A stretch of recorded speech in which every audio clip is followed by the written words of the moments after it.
AP EAMCET 2024కి సంబంధించి BiPC counselling B Pharmacy మరియు ఫార్మడిక్స్ సంబంధించి ఒక ఇంపార్టెంట్ అప్డేట్ అయితే రావడం జరిగింది.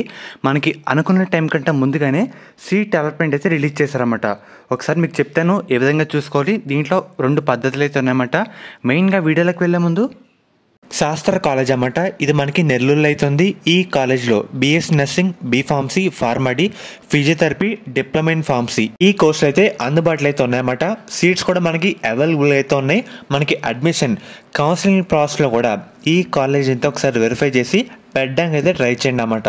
ప్లేస్మెంట్స్ కూడా మనకైతే మంచిగా అయితే ఉన్నాయి. అండ్ అలాగే దీంతో పాటు మనకి మేనేజ్మెంట్ సీట్స్ కూడా ఈ కాలేజ్లో అవైలబుల్గా అయితే ఉన్నాయి. అది కూడా లిమిటెడ్ సీట్స్ మాత్రమే అయితే ఉన్నాయన్నమాట. మీకు ఎటువంటి డౌట్ ఉన్నా సరే ఒకసారి ఈ నెంబర్స్కి అయితే కాల్ చేసి వెరిఫై అయితే చేసుకోండి.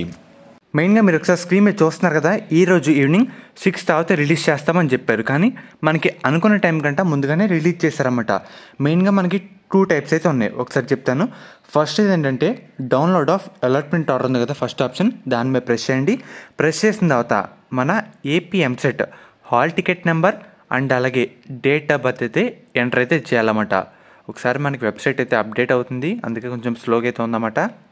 చూస్తున్నారు కదా, hall ticket number, date of birth enter చేసి సబ్మిట్ మీద అయితే ప్రెస్ చేయండి. మన అలాట్మెంట్ ఆర్డర్ అయితే రావడం జరుగుతుంది. అండ్ అలాగే ఇక్కడ కాలేజ్ వైజ్ అలాట్మెంట్ అని సెకండ్ ఆప్షన్ అయితే ఉంది కదా, దాని మీద ప్రెస్ చేస్తే కనుక కాలేజ్ వారీగా ఎవరెవరికి దేంట్లో సీట్ వచ్చింది, ఉదాహరణగా ఒక కాలేజ్ సెలెక్ట్ చేస్తాను, కోర్స్ సెలెక్ట్ చేశాను, సబ్మిట్. ఆ కాలేజ్లో ఎవరెవరికి ఏ ర్యాంక్ తగ్గట్టు ఎక్కడితో సీట్ వచ్చింది, ఇలాగా కాలేజ్ వైజ్ మనకి అలాట్మెంట్ కూడా చెక్ చేసుకోవచ్చామంట. కాలేజ్ వైజ్, కోర్స్ వైజ్ కూడా మీరు ఈ విధంగా చెక్ చేసుకోండి. మనకి జస్ట్ ఇందాక రిలీజ్ చేయడం జరిగింది. సో ఫ్రెండ్స్, ఇది ఈరోజు వీడియో అన్నమాట. ఫర్దర్ మీకు ఎటువంటి అప్డేట్ వచ్చినా సరే మన ఛానల్లో మీకు ప్రొవైడ్ అయితే చేయడం జరుగుతుంది.